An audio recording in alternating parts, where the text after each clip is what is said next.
आता पाहूया काही ठिकाणी कशा प्रकारे अवकाळीचा फटका बसलाय त्या संदर्भातल्या टॉप 9 बातम्या। विदर्भासह मराठवाड्याला अवकाळीचा तडाखा, 50 हेक्टरवरील पिकांचं नुकसान, सरकारकडून नुकसानीच्या पंचनाम्याची शेतकऱ्यांना अपेक्षा।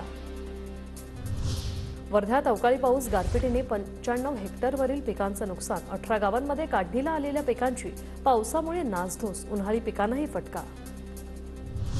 बुलढाणा जिल्हा सलग तिसऱ्या दिवशी वादळी वाऱ्यासह पाऊस, अनेक घरांवरील पत्रे उडाले, मका, ज्वारी, कांदा, भाजीपाल्यासह इतर पिकांचं अतोनात नुकसान।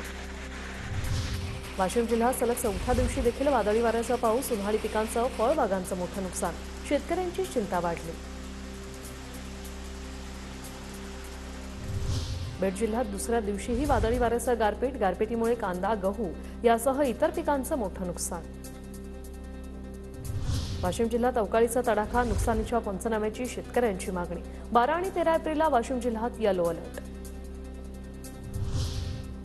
लातूर जिल्ह्यात अवकाळी पाऊस, वीज पडल्यामुळे 6 जनावरांचा मृत्यू, तर किल्लारी भागात केळी बागांचं नुकसान। जिल्हा प्रशासनाकडून नुकसानीचे पंचनामे करण्याच्या सूचना।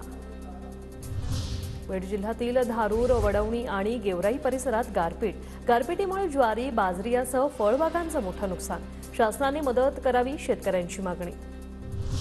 भंडारा सलग चौथ्या दिवशी पावसाची हजेरी, संततधारेमुळे वातावरणात गारवा।